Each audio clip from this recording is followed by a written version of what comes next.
Hey guys, so I recently got a voice note on Facebook from Alex, and Alex wanted to find out from me exactly how I approach content creation using AI and thought leadership and that kind of stuff. So let's just take a quick listen to this voice note now. Hey Matt, love the podcast. I've been following you on Instagram and love your content, which is why I wanted to reach out to you. So, my business is starting to scale, and I am looking to start with content marketing and thought leadership for my business, but don't know where to start. I see your stuff daily and thought to myself that if there is anyone who would have great insight into this, it would be you. Would appreciate your thoughts.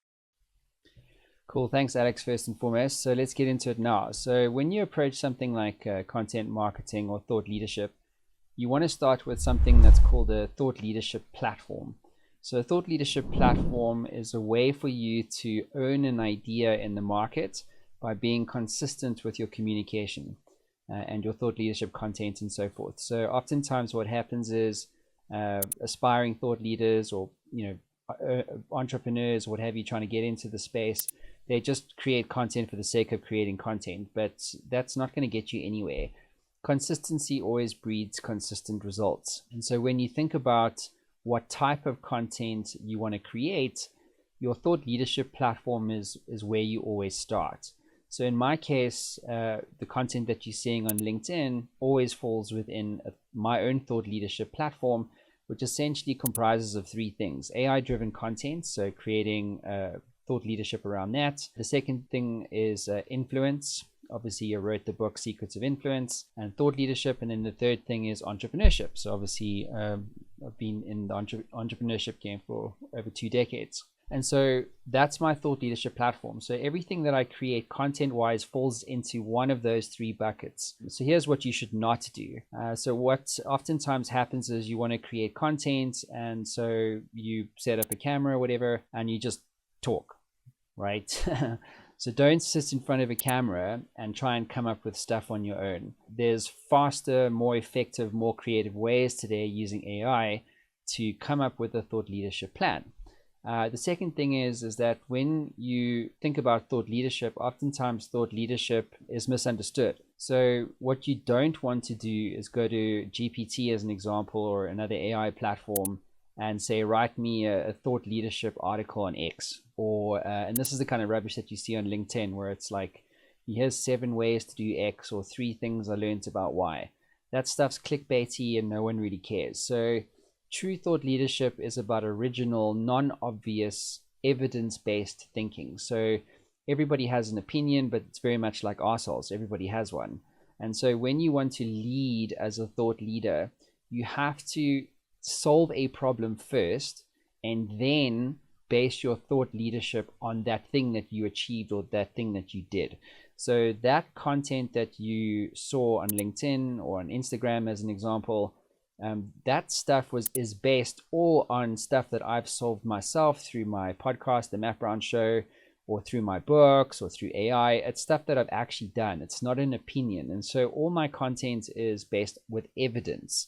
And most of the time it's original, non-obvious thinking, which gives people a new perspective or a new perception on how to approach a certain problem, which is what I'm doing for you right now. The other thing is, when you do create your content, you want to follow a framework. So in my book, Secrets of Influence, I literally share a number of frameworks. One of those is called the Influence Framework, around how to approach thought leadership in a structured way.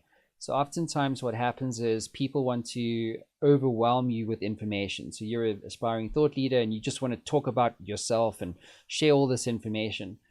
But the structure of information is more important than the information itself. And so the influence framework is INFLUNCE. That's a structure of information. So I is introduce yourself, etc. Narrate is for the N, and so on and so forth. There's a video I've done about this particular framework. But follow a structured methodology. So you can use problem, product, proof. You can use the influence framework. You can use care, believe, no, do. These are all ways to structure information first, and that's what gets people to resonate with your content. So the structure of information is way more important than the information itself. So those are some initial thought starters. So what I want to do now is actually show you how to create a thought leadership content plan based on the thought leadership platform. So let's do that right now. So this is GPT. I like to call it my co-founder. So this is a prompt that I've written. I'm going to walk you through this now. So you are an interviewer. Now, why have I said you are an interviewer? And the reason for that is because when you want to be seen as an expert in something, if you are being asked a question by someone else, that immediately makes you an expert, or positions you rather as an expert in what you're about to say. So as an example, if I wanted to do a thought leadership video like this around content strategy and thought leadership using AI and things like that, I could have just started with me talking about this stuff, right? But what I started with was actually a question that I got from the community. You see what I mean? So now immediately I'm positioned as an expert. So that's why always start with an interview styled thought leadership piece. So you are an interviewer. My thought leadership platform is based on these three themes or content pillars: AI-driven content, influence and thought leadership, and entrepreneurship. So that's my platform. Then come up with 5 non-obvious questions for each pillar. For each question, include a name. So for example, Sam asks, and then you give me the question. Keep the question short and relevant to the theme. So let's see what it does. So here is the first content pillar. So AI-driven content. Alex asks, how do you see AI changing the narrative structure in content creation beyond just automating and writing tasks? That's a non-obvious question. Jordan asks, can AI-driven content truly achieve a unique voice, or will it inevitably reflect its programming biases or biases? Casey asks, in what ways can AI-driven analytics predict and shape future content trends without stifling creativity?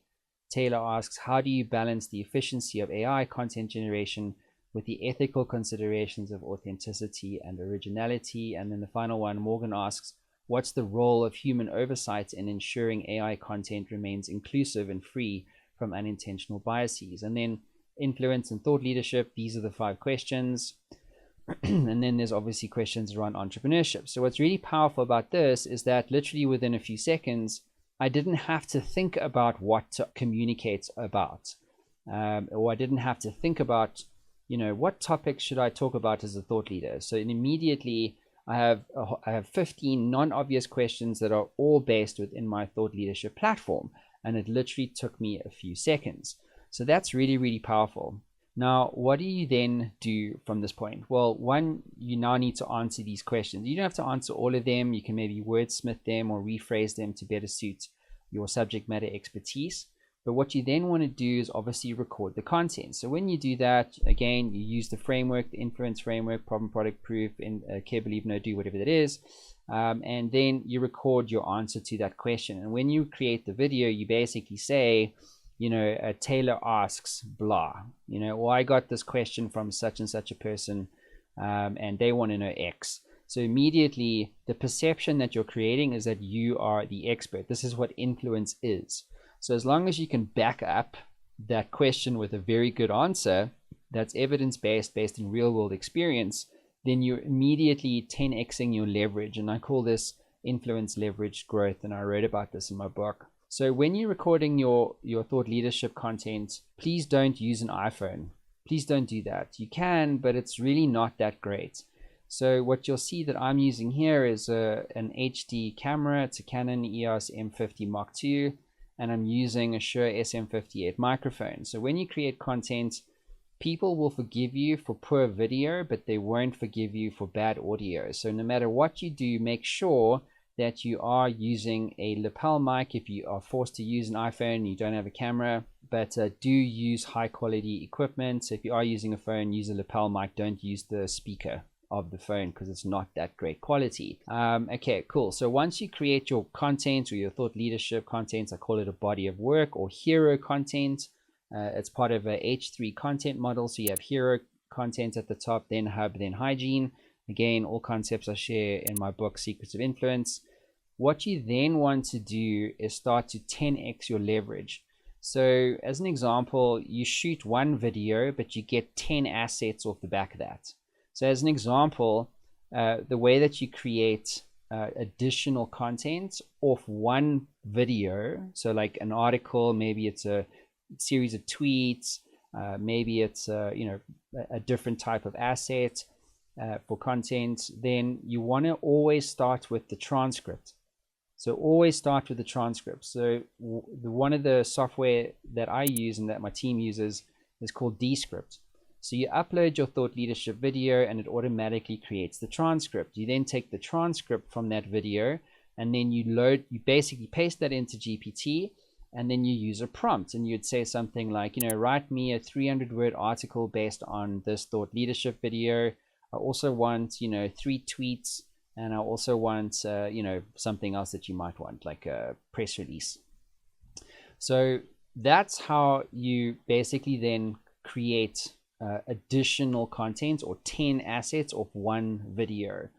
So that's how you start to create a content engine. So what we use as a software when we're looking to do things really quickly and affordably, to create shorts out of a thought leadership video. So in other words, I have a 10-minute thought leadership video or a 5-minute thought leadership video, and now I want 10 shorts for YouTube. So these are 60-second clips from that 5 or 10-minute video.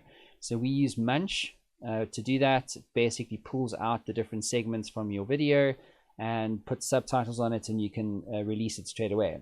If you don't want to use Munch and we prefer to brand our content, then you're going to need a video editor that can take these shorts and then brand them. So put your logo on there, maybe it's your book, and everything that you see on Instagram for myself and also for LinkedIn is all branded. So it's always branded, and I'm a great believer in branding being a true differentiator.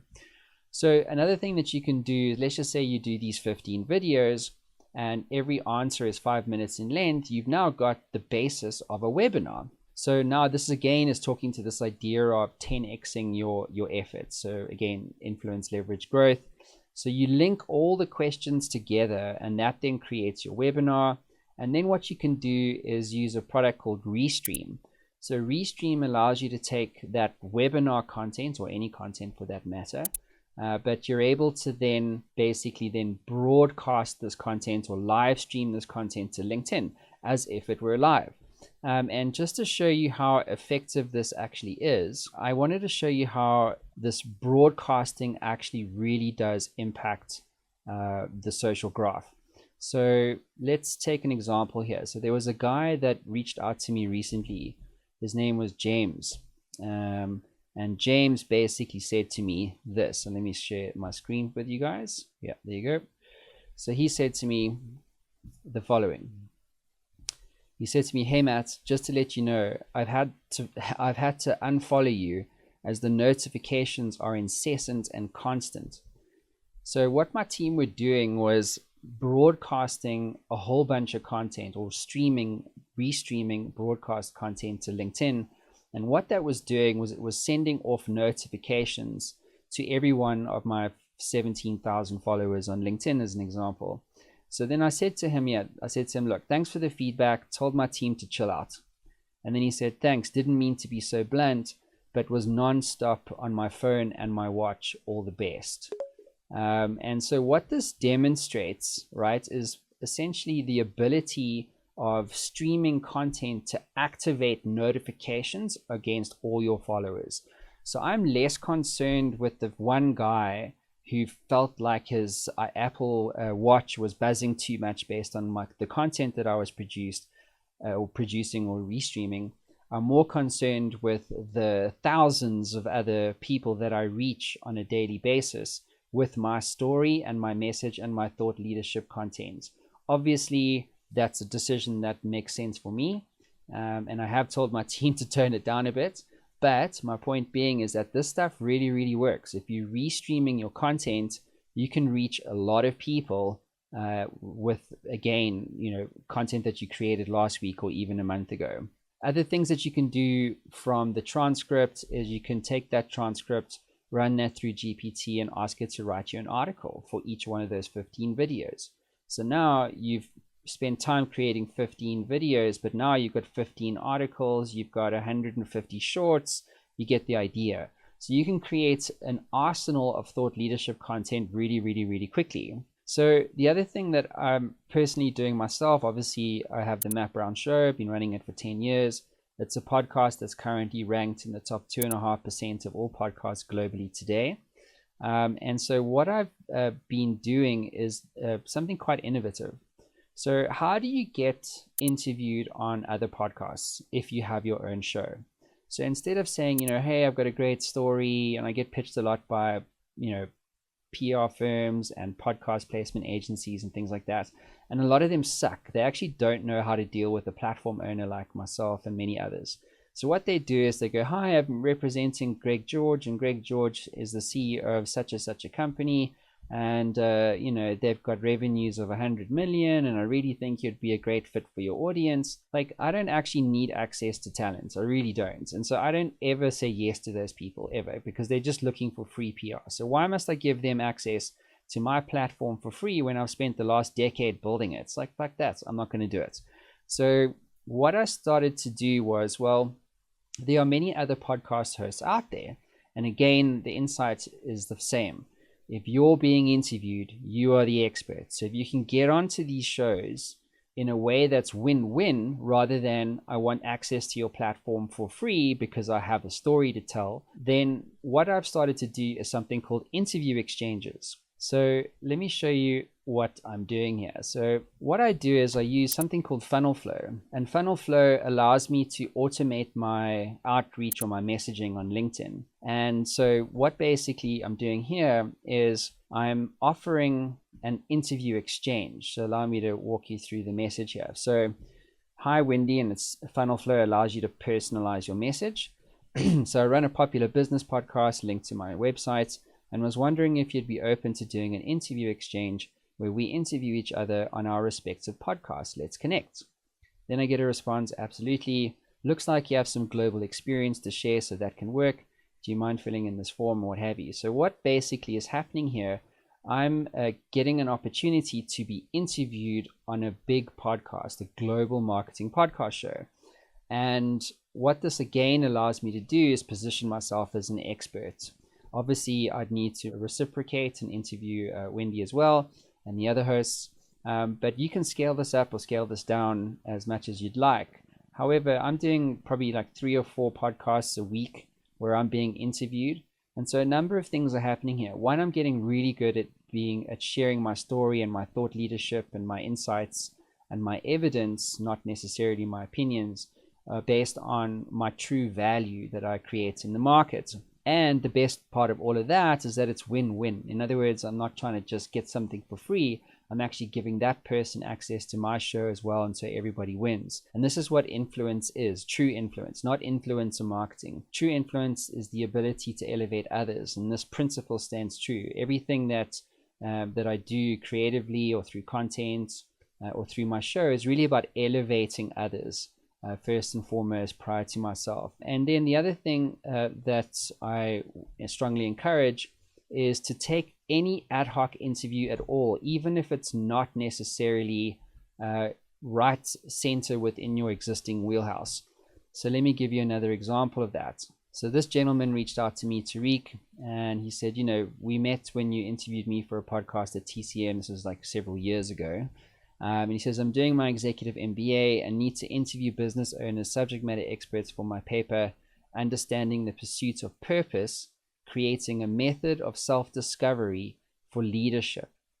So this might not fall into my thought leadership platform specifically. So AI-driven content, influence, and thought leadership, and so on, and or entrepreneurship. But it's certainly something that I feel that I can talk about.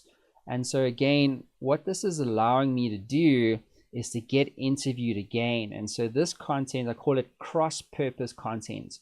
In other words, it's not firmly in your thought leadership platform, but it's cross-purpose, meaning it's still relevant. Effectively, I'm being asked to talk about leadership. And so thought leadership, right, is the kind of breadcrumbs that you can connect there, or the stars that you can connect there. And so this is all very, very, very powerful stuff. So I hope that answers your question, Alex. I know this is something that a lot of people struggle with, which is how do you actually approach content today in a way that doesn't suck and in a way that actually protects my time or your time.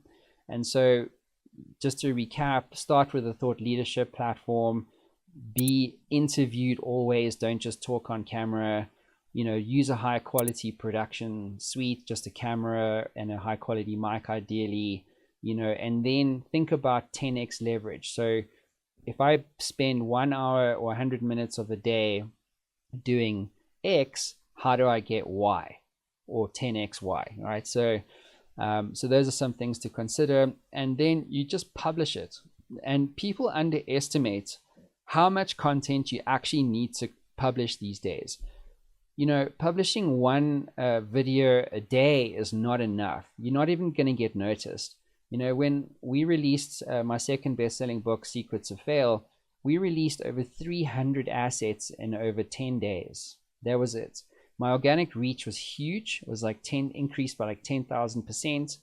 And I got booked on like maybe 10 podcasts, all through organic reach, not a single cent spent on paid ads. When you think about content, you have to be more aggressive than you actually think. If you're doing one a day, you should be doing 20, if not more than that.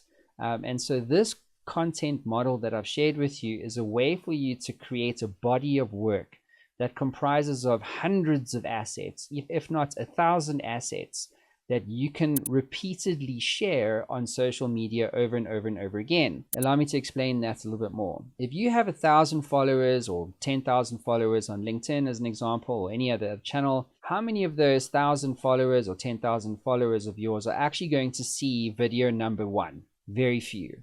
And so you need to keep publishing video number 1 on a consistent basis, because the more people see video number 1 over time, because not everybody's online when you posted video number 1 at 10 a.m. on a Thursday.